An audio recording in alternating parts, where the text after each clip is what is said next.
Hello, everyone. Today, the background is just for an effect because we'll be talking about the Rumrunners during the American Prohibition era. In the shadows of the Prohibition era, a silent battle unfolded. On the one side, there were the Rumrunners, the smugglers defying the federal laws.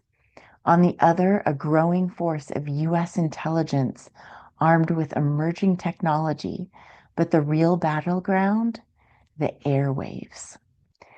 Today, I will be bringing you information from the Center for Cryptographic History under the NSA by way of a publication by historian David Mowry, who worked on the Cryptographic History series.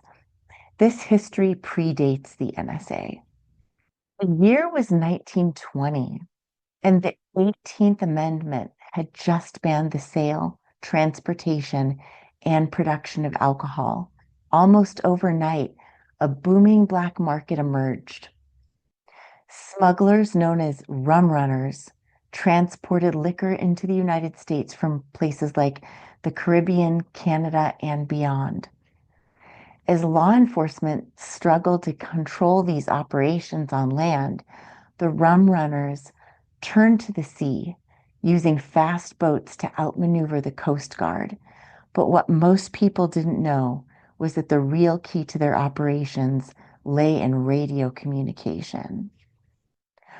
Rum runners quickly adopted radio technology to coordinate their complex operations. These radio signals allowed them to send and receive messages across vast distances, notifying each other of patrol routes, shipment arrivals, and potential threats. It was the perfect tool for staying one step ahead of law enforcement. They'd send encoded messages to their partners in crime on land or other boats, assuming no one was listening, but someone was. Enter the U.S. Coast Guard. In a time before computers or satellites, the Coast Guard began using a revolutionary approach, intercepting radio communications. With this, the Coast Guard and U.S. intelligence agencies tapped into the very signals that rum runners relied on. Using early versions of what we now call signals intelligence or SIGINT, Coast Guard operators tuned into the rum runners' frequencies, intercepting their plans and plotting the smuggling routes. But intercepting a message was just the beginning. Rum runners used coded language and encryption to disguise their plans. Enter cryptanalysis, the art of breaking codes.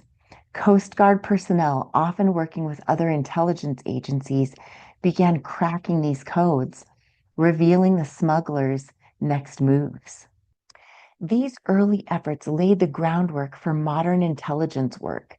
For the first time, communication intelligence, or ComInt, was used on a wide scale to combat criminal activity.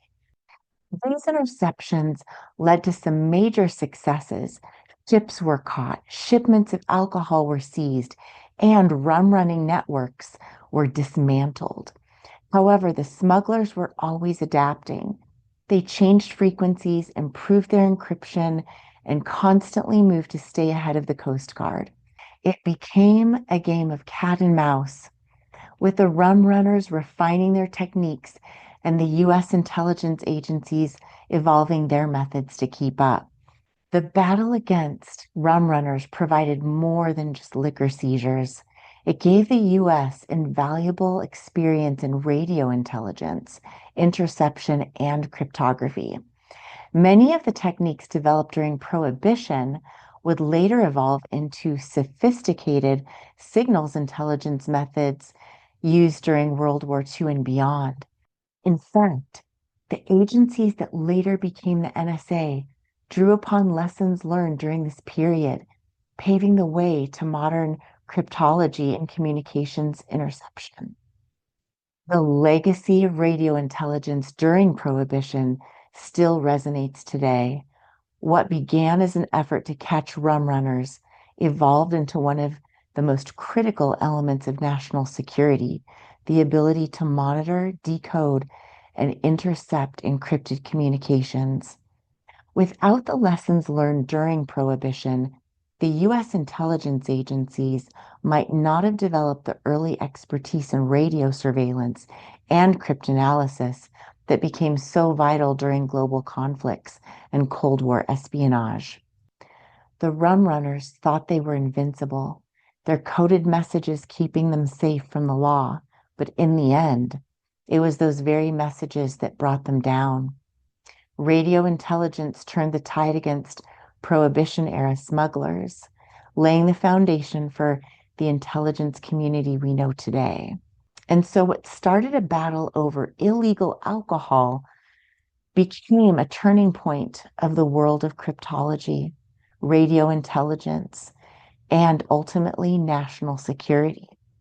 From the Rumrunners to global surveillance, the evolution of intelligence is still being written. Another important highlight is that Elizebeth Friedman played a pivotal role in the fight against Rumrunners during Prohibition as one of the most renowned cryptanalysts in the U.S. history. Working initially for the U.S. Coast Guard, Friedman and her team intercepted and deciphered thousands of coded messages sent by Rumrunners and other smugglers who used radio communication to coordinate their operations. Not only did she significantly aid in enforcing prohibition laws, but she also set critical foundations for cryptanalysis techniques that would later be used by U.S. intelligence during World War II and beyond. Friedman's work exemplified the intersection of law enforcement, cryptography, and communication intelligence, and her contributions were instrumental in shaping the future of U.S. intelligence efforts. If you'd like to learn more about Elizebeth Friedman, check out this really great video lecture on this important historical figure from the Mob Museum. I will link that video in the description of this one. And again, thank you for watching.